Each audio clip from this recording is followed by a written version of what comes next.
السلام علیکم ورحمۃ اللہ وبرکاتہ۔ یہ خطبہ جمعہ 1991 میں حضرت مرزا طاہر احمد رحمۃ اللہ نے اس سارے حالات کی منظرکشی کی تھی جو کئی سال پہلے بتائی گئی تھی، مگر افسوس صد افسوس کسی نے اس پر عمل نہیں کیا۔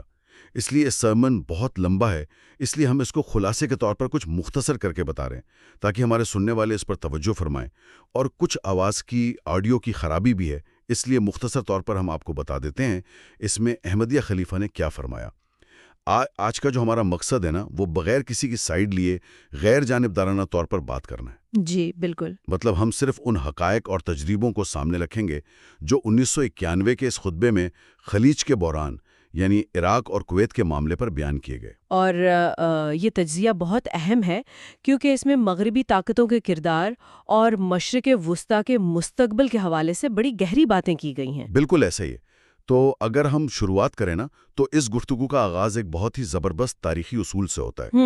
مطلب نبی کریم صلی اللہ علیہ وآلہ وسلم اور حضرت صفیہ رضی اللہ تعالیٰ عنہ کا جو واقعہ ہے نا، جنگ خیبر کے بعد کا، آپ صلی اللہ علیہ وآلہ وسلم نے حضرت صفیہ کو یہ بات واضح طور پر بتائی تھی کہ یہود کے خلاف جو کارروائی کی گئی وہ کسی تعصب کا نتیجہ نہیں تھی۔ ہاں، یہ ایک بہت بڑا نقطہ ہے۔ یعنی وہ ان کے پچھلے رویوں اور معاہدوں کی خلاف ورزی کی وجہ سے تھا۔ بالکل ویسے ہی جیسے کسی بھی نئے رشتے یا تعلق میں پرانی غلط فہمیوں کو دور کرنا ضروری ہوتا ہے نا۔ آپ صلی اللہ علیہ وسلم نے واضح کیا کہ اسلام میں نسلی تعصب کی کوئی گنجائش نہیں ہے۔ بالکل، اور دیکھیں اس واقعے کو خطبے کے اصل موضوع کے ساتھ جوڑنے کا ایک خاص مقصد ہے۔ اچھا، وہ کیا؟ وہ یہ کہ جب بھی ہم خاص طور پر مغربی ممالک پر تنقید کرتے ہیں نا، تو اسے فوراً ایک تعصب کا رنگ دے دیا جاتا ہے کہ یہ تو بس مشرق اور مغرب کی لڑائی ہے۔ ہاں، وہ ایک لیبل لگا دیتے ہیں۔ بالکل، تو اس واقعے سے یہ واضح کیا گیا کہ مغربی طاقتوں پر جو تنقید کی جا رہی ہے، اس کا مقصد کوئی مشرق بمقابلہ مغرب کا تعصب نہیں ہے، بلکہ یہ تنقید خالصتاً قرآنی انصاف اور اعلیٰ اخلاقی اصولوں پر مبنی ہے، جسے ہم تقویٰ کہتے ہیں۔ ہاں، تقویٰ پر مبنی ہے۔ مطلب سچائی بعض اوقات کڑوی لگتی ہے، لیکن اس کا ساتھ دینا فرض ہوتا ہے۔ بالکل۔ اچھا، جب ہم اسی انصاف کے اصول کو 1991 کے اس تنازع پر لاگو کرتے ہیں نا، تو ایک بہت بڑا تضاد سامنے آتا ہے۔ مطلب ایک طرف امریکہ اور برطانیہ کا یہ موقف تھا کہ عراق کو دنیا کے امن کے لیے تباہ کرنا ضروری ہے، جی، اور دوسری طرف عراق کا یہ جواب تھا کہ بھئی مغربی طاقتیں خود اسرائیل کے ناجائز قبضے پر کیوں خاموش ہیں؟ اور یہی وہ سوال ہے جس نے اخلاقی برتری کے سارے پردے چاک کر دیے تھے۔ مطلب اسرائیل نے مغربی کنارے پر جو غاصبانہ قبضہ کیا ہوا ہے، اس پر کوئی جنگ کیوں نہیں؟ ہاں، کوئی کارروائی نہیں ہوئی۔ بالکل، اور یہاں سے نا تاریخ کے وہ اوراق پلٹے جاتے ہیں جو انسانیت اور اعلیٰ اخلاق کا دعویٰ کرنے والی قوموں کی اصل حقیقت دکھاتے ہیں۔ اچھا، مطلب ان کی اپنی تاریخ کیسی رہی ہے؟ جی ہاں، اب امریکہ کی ہی مثال لے لیں۔ انہوں نے ریڈ انڈینز کے ساتھ کیا کیا؟ یہ کوئی چھوٹی موٹی جنگ نہیں تھی، بلکہ پوری ایک نسل کشی تھی۔ مطلب مقامی باشندوں کو بالکل ختم کر دیا۔ بالکل، اور آج وہی قومیں جانوروں کی نسلیں بچانے کی مہم چلا رہی ہیں۔ یہ کتنا بڑا تضاد ہے۔ واقعی یہ تو بہت حیرت انگیز بات ہے۔ اور پھر افریقہ کی تاریخ بھی تو ہے، مطلب غلاموں کی تجارت کا جو ذکر آتا ہے۔ وہ تو بہت ہی ہولناک ہے۔ مطلب انسانوں کو گائے بھینسوں کی طرح جہازوں میں ٹھونسا جاتا تھا، جنہیں وہ بلیک ہولز کہتے تھے۔ ہاں، بلیک ہولز۔ وہاں اتنی گھٹن اور اذیت ہوتی تھی کہ لوگ راستے میں ہی دم توڑ دیتے تھے۔ انہیں بس ایک سستی لیبر کے طور پر استعمال کیا گیا تاکہ معاشی ترقی کی جا سکے۔ اور صرف امریکہ اور افریقہ ہی نہیں، بلکہ برطانیہ اور آسٹریلیا کی تاریخ بھی اسی طرح کی ہے۔ بالکل، آسٹریلیا کے جو مقامی باشندے تھے، جنہیں ایبوریجنز کہتے ہیں، وہ تو بہت پرامن لوگ تھے۔ جی، وہ بہت پرامن تھے، لیکن ان کا ہرنوں کی طرح شکار کیا گیا اور باقاعدہ نسل کشی کی گئی۔ لیکن ذرا رکیے ایک منٹ، مطلب یہ ساری تاریخ تو اپنی جگہ، لیکن کیا مغربی ممالک نے جنوبی افریقہ پر بھی تو پابندیاں لگائی تھیں نا؟ جی، لگائی تھیں۔ تو وہاں بھی تو ایک نسل پرست حکومت تھی، تو پھر عراق کے معاملے میں فوراً جنگ کیوں شروع کر دی گئی؟ کیا یہ اخلاقیات نہیں تھی؟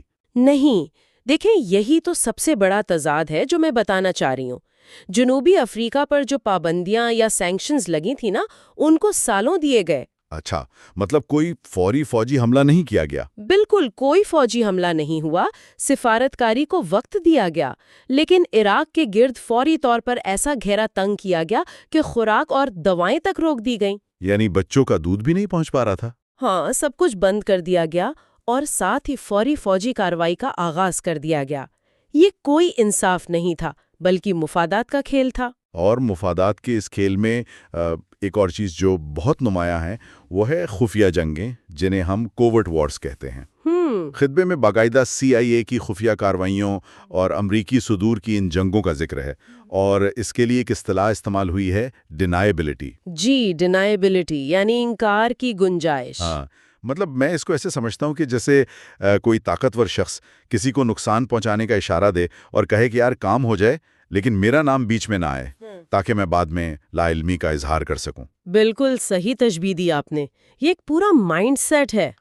خطبے میں ایک امریکی مصنف کی کتاب کا بھی حوالہ دیا گیا ہے کہ مغربی طاقتیں ویتنام، کوریا اور ایران وغیرہ میں کیا کچھ کرتی رہی ہیں، مطلب پانیوں میں زہر ملانا اور بنی بنائی حکومتیں گرانا۔ اتنے ظالمانہ کام۔ جی، اور سب سے بڑی بات یہ کہ وہ اسے نفیس سیاسی اصطلاحات کے پیچھے چھپا لیتی ہیں۔ ہاں، مطلب زبان بڑی مہذب استعمال کرتے ہیں۔ بالکل، جبکہ اس کے برعکس جو مسلمان ممالک ہیں نا، وہ سادگی میں یا بے وقوفی میں آ کر ایسی احمقانہ زبان استعمال کرتے ہیں کہ جس سے وہ خود کو بھی نقصان پہنچاتے ہیں اور اسلام کو بھی بدنام کرتے ہیں۔ جذباتی ہو کر بیان بازی کرتے ہیں۔ ہاں، بس ہم تمہیں تباہ کر دیں گے، اور یہ وہ جس کا مغربی میڈیا بھرپور فائدہ اٹھاتا ہے۔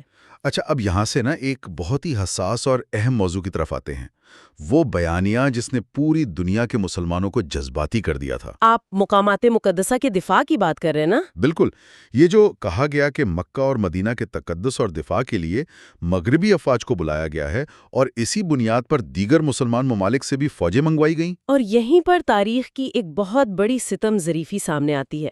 مطلب جن کے دفاع کے لیے یہ سب ہو رہا تھا، ذرا ان قابضین کی اپنی تاریخ تو دیکھیں۔ یعنی سعودی خاندان کی تاریخ؟ جی، انہوں نے خود 1801 میں کربلائے معلی پر حملہ کیا اور مزارات گرائے تھے۔ اوہ اچھا۔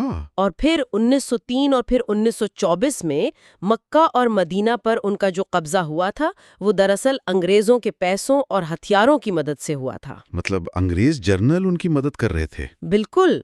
تو یہاں خطبے میں یہ نکتہ بڑا واضح کیا گیا ہے کہ جو حکومت خود انگریز کی طاقت سے قابض ہوئی تھی، آج اس کا دفاع بھی غیر مسلموں کے ہی حوالے کر دیا گیا۔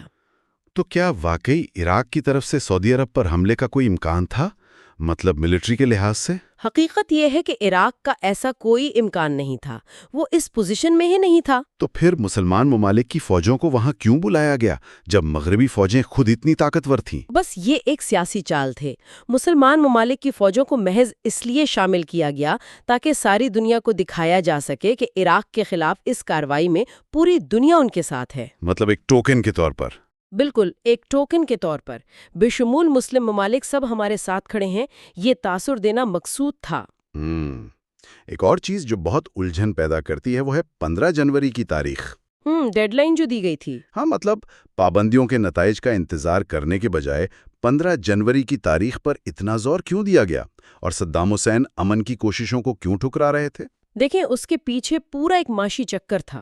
جو لاکھوں کی تعداد میں امریکی اور اتحادی افواج وہاں موجود تھیں، وہ ایک کرائے کی فوج کی طرح تھیں۔ تو ان کا خرچہ کون اٹھا رہا تھا؟ سعودی عرب۔ سعودی عرب اس جنگ کا بل ادا کر رہا تھا۔ تو مطلب ان کا خزانہ خالی ہو رہا تھا؟ بالکل، ان کا سارا خزانہ تیزی سے خالی ہو رہا تھا، اس لیے وہ فوری کارروائی چاہتے تھے کہ جلدی سے یہ معاملہ ختم ہو۔ اور صدام حسین کی کیا مجبوری تھی؟ صدام حسین کے پاس کوئی باعزت راستہ نہیں چھوڑا گیا تھا۔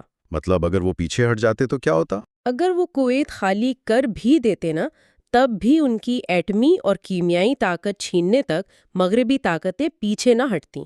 یعنی ہر صورت میں تباہی تھی؟ ہاں، پیچھے ہٹنے کا مطلب گھٹ گھٹ کر مرنا تھا، اس لیے انہوں نے جنگ کا راستہ چنا۔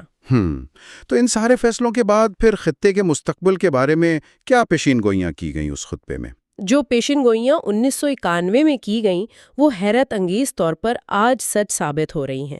خلیفہ نے واضح کیا تھا کہ اس جنگ کے بعد عرب دنیا کبھی اپنی پرانی حالت پر واپس نہیں آ سکے گی۔ یعنی ان کا اتحاد ختم ہو جائے گا؟ بالکل، اور یہ بھی بتایا گیا کہ اسرائیل ایک بہت بڑی طاقت بن کر ابھرے گا اور عرب اس کے خلاف کچھ نہیں کر سکیں گے، جو کہ ہم آج کل بالکل واضح طور پر دیکھ رہے ہیں۔ جی، اور اس کے ساتھ ساتھ دنیا شدید مالیاتی اور سیاسی بحرانوں کا شکار ہوگی۔ تو اتنی بڑی تباہی اور ان سارے بحرانوں کا کوئی حل بھی تجویز کیا گیا تھا اس وقت؟ جی ہاں، اس ساری صورتحال کا واحد حل تقویٰ اور اپنے ذاتی مفادات کو قربان کرنا بتایا گیا تھا۔